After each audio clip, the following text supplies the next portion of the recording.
was tending the flock of Jethro, his father-in-law, the priest of Midian, and he led the flock to the far side of the wilderness and came to Horeb, the mountain of God.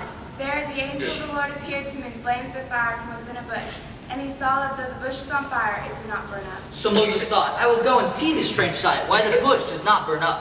When the Lord saw that he had gone over to look, God called to him from the bush, Moses, Moses. And Moses said, Here I am. Here I am. Here I am. Do not come any closer, God said. Take off your sandals, for the place where you're standing is holy ground. He said, I am the God of your fathers, the God of Abraham, the God of Isaac, and the God of Jacob. I am the God of your father. I'm the God of Abraham. I am the God of Isaac. I am the God of Jacob. At this, Moses hid his face because he was afraid to look at God. And the Lord said, I have indeed seen the misery of my people in Egypt. I've heard them crying out because they're slave drivers, and I'm concerned about their suffering. So I have come down to rescue them from the hand of the Egyptians and bring them up out of that land and into a good and spacious land, a land flowing with milk and honey. So now go. I am sending you to Pharaoh to bring my people, the Israelites, out of Egypt. So now go, I am sending you. I am sending you. You have been called out, I am sending you. But Moses said to God, Who am I that should go to Pharaoh and bring the Israelites out of Egypt? Who am I? Who am I? And God said, I will be with you, and this will be a sign to you that it is I who am with you. When you have brought the people out of Egypt, you will worship God on this mountain. Moses said to God, Suppose I go to the Israelites and say to him, The God of your fathers has sent me to you. And they ask me, What is his name? What is his name? Tell us his name. Then what shall I tell them? God said to Moses, I am who I am. This is what you are to say to the Israelites. I am has sent me to you.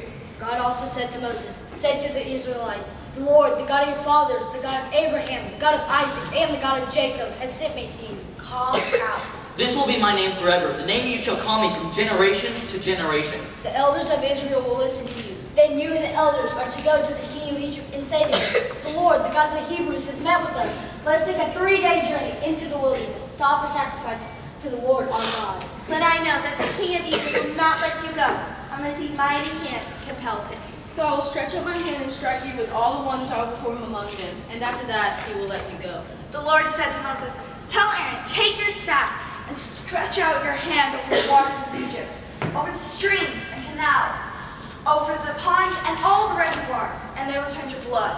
Blood will be everywhere in Egypt, even in vessels of wood and stone. But the Egyptian magicians did the same thing by their secret arts, and Pharaoh's heart became hard. He would not listen to Moses and Aaron, just as the Lord had said. Then the Lord said to Moses, say to Aaron, stretch out your hand with your staff over the streams and canals and ponds, and make frogs come up on the land of Egypt. But the magicians did the same thing by their secret arts. And the Lord said to Moses, tell Aaron, stretch out your staff and strike the dust of the ground, and throughout the land of Egypt the dust will become gnats. So when the magicians tried to produce gnats by their secret arts, they could not. And the Lord said, let my people go so that they may worship me. If you do not let my people go, I will send swarms of flies On you. and your officials. On your people. And into your houses. But I will deal differently with the land of Goshen on that day. No swarms of flies will be found there, so that you will know that I, the Lord, am in this land. So that you will know that I, the Lord, am in this land. I will make a distinction between my people and your people. And the next day, the Lord did it.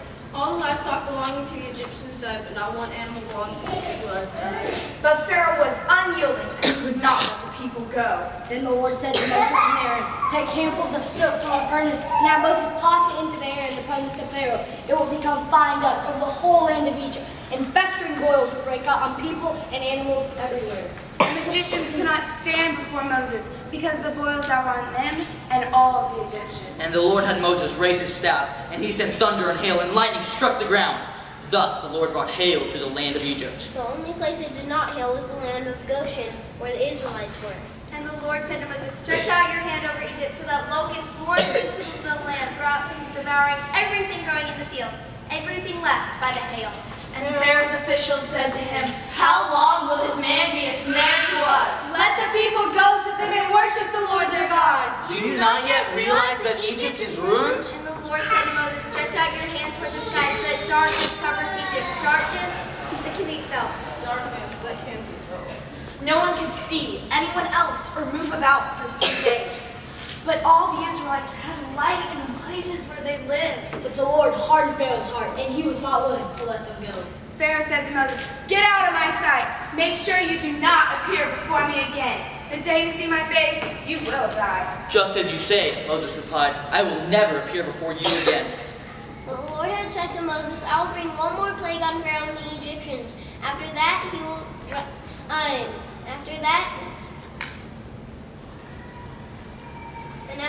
will let you go from here, and when he does, he will drive you out completely.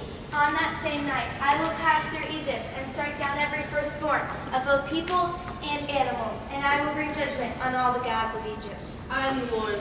Blood will be assigned to you on the houses where you are. When I see the blood, I will pass over you. At midnight, the Lord struck down all the firstborn in Egypt, from the firstborn of Pharaoh, who sat on the throne, to the firstborn of the prisoner, who sat in the dungeon, and the firstborn of all the livestock as well. Pharaoh and his officials and all the Egyptians got up during the night.